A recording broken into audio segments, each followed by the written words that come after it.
നമസ്കാരം. UDF സർക്കാരിൻ്റെ flagship പദ്ധതിയായ മിഷൻ സമുദ്രയ്ക്ക് തുടക്കത്തിൽ തന്നെ തിരിച്ചടി.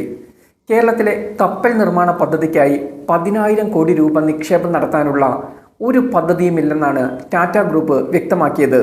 മിഷൻ സമുദ്രയുടെ ഭാഗമായി കേരളത്തിൽ കപ്പൽ നിർമ്മാണ പദ്ധതിക്കായി ടാറ്റ ഗ്രൂപ്പ് 10,000 കോടി നിക്ഷേപിക്കുമെന്ന മുഖ്യമന്ത്രി VD സതീശൻ്റെ പ്രസ്താവനയാണ് ടാറ്റ ഗ്രൂപ്പ് തള്ളിയത്. ഇത് UDF സർക്കാരിന് വലിയ ക്ഷീണമായി. ബ്ലൂംബെർഗിന് നൽകിയ അഭിമുഖത്തിലാണ് മുഖ്യമന്ത്രി ഈ അവകാശവാദം നടത്തിയത്. ടാറ്റ ഗ്രൂപ്പുമായി ചർച്ചകൾ നടക്കുന്നുണ്ട്, ഒരു മാസത്തിനകം തീരുമാനമാകുമെന്നാണ് VD സതീശൻ അഭിമുഖത്തിൽ പറഞ്ഞിരുന്നത്. ടാറ്റയുടെ നിർദ്ദേശം സർക്കാർ ഗൗരവമായി പരിഗണിക്കുകയാണ്. ഒരു മാസത്തിനുള്ളിൽ ഇതിന് അംഗീകാരം നൽകുമെന്നാണ് പ്രതീക്ഷിക്കുന്നത്.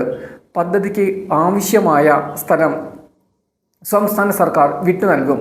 ടാറ്റയുടെ ഈ കടന്നുവരവ് കേരളത്തിലെ വ്യാവസായിക മേഖലയ്ക്കും തൊഴിലവസരങ്ങൾക്കും വലിയ പുരോഗതി നൽകുമെന്നാണ് പ്രതീക്ഷിക്കപ്പെടുന്നതെന്നും മുഖ്യമന്ത്രി പറഞ്ഞിരുന്നു.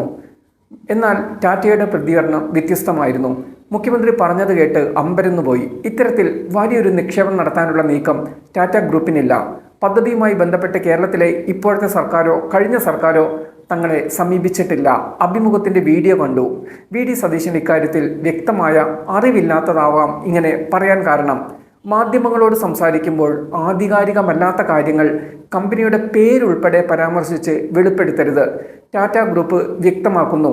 അദാനി ഗ്രൂപ്പ് കേരളത്തിൻ്റെ സമുദ്ര സാധ്യതകൾ പ്രയോജനപ്പെടുത്താൻ ശ്രമിക്കുന്നതിനിടെയാണ് ടാറ്റയും എത്തുന്ന കാര്യം മുഖ്യമന്ത്രി പുറത്തുവിട്ടത്.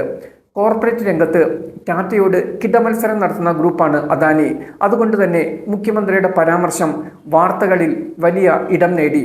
തുറമുഖ വകുപ്പിൻ്റെ ചുമതലയുള്ള മുഖ്യമന്ത്രിയാണ് ആധികാരികമായി ഈ അഭിപ്രായ പ്രകടനം നടത്തിയത്. സംസ്ഥാന ബജറ്റിൽ കേരളത്തിൻ്റെ മാരിടൈം വികസനത്തിലുള്ള വലിയ പദ്ധതികൾ പ്രഖ്യാപിച്ചതിനാൽ മുഖ്യമന്ത്രിയുടെ വാക്കുകൾ ദേശീയ തലത്തിൽ തന്നെ ചർച്ചയാവുകയും ചെയ്തു. എന്തായാലും മുഖ്യമന്ത്രിയും മന്ത്രിമാരും ടാറ്റയുടെ വരവിൽ നിശബ്ദരാണ്. ടാറ്റയുടെ വരവ് പൊടിഞ്ഞതോടെ എന്താണ് മുഖ്യമന്ത്രി പറയുക എന്ന കാര്യമാണ് ഈ കാര്യത്തിൽ ഇനി അറിയാനുള്ളത്.